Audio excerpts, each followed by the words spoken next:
மணி நேரத்துக்கு முன்னாடி தான் முள்ளம்பட்டி இந்த வழியா போய்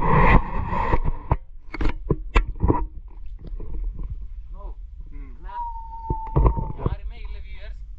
அதாவது எங்கள் டிரைவர் சல்மான் சொன்னார் 4 மணிக்கு மேலேயும் கூட எங்களுக்கு காமிங்கன்னு சொல்லி. அவர் மறுத்துட்டார். ஏன்னா அவர் உள்ளூர் வாசி, அவருக்கு தெரியும் இந்த பகுதியினுடைய அபாயங்களை பற்றி. இங்கே யாருமே இல்லை. இப்போ இவ்வளோ உலக புகழ் பெற்ற அஜந்தா ஓவியங்களுக்கு போகக்கூடிய இந்த வியூ பாயிண்ட்லேருந்து தமிழ்நாட்டிலேருந்து வந்த நாங்கள் 4 பேர் மட்டும்தான் இருக்கிறோம். நாங்களுமே இப்படி ஒரு அமைப்பு இருக்கும்னா ரவி என்ன கொஞ்சம் யோசனை பண்ணலான்ட்டு இருப்பார். ஆனாலும் இந்த அமைப்பு இங்கே வந்து தெரிஞ்சனால அவர் விட்டார். நாங்கள் இப்போ இந்த காட்டு பகுதியில் இறங்கி கீழே வியூ பாயிண்ட்டுக்கு லோயர் வியூ பாயிண்ட்டுக்கு போயிட்டு இருக்கிறோம். சிறப்பு. அப்பர் வியூ பாயிண்ட்டுக்கு வந்ததுக்கப்புறம் அதுலேருந்து 1 கிலோமீட்டர் காட்டுப்பாதை வழியே இறங்கி போனோம்னா கீழே அஜந்தா குகையை அடைஞ்சிடலாம்.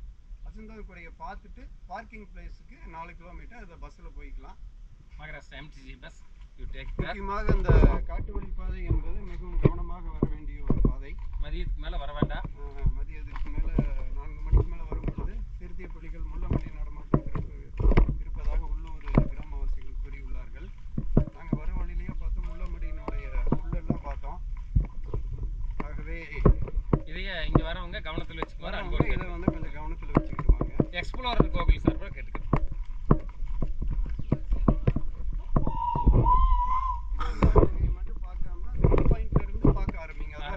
அதுதான் உங்களுக்கு எக்ஸ்ப்ளோரர் சொல்லக்கூடிய நற்செய்தி. பெரும்பாலான பேர் அஜந்தா குகையை பார்த்துட்டு அப்படியே போயிடுவாங்க.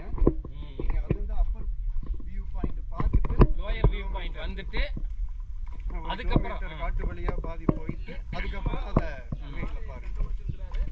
அந்த பாதையை இது எங்காச்சும் போய் விட்டுற போதுங்க. நீங்க ஒரு பக்கம். ஆமாண்ணா, கரெக்ட் தானே? அப்படியா? சரி, எதுக்கு நாங்கள் அதில்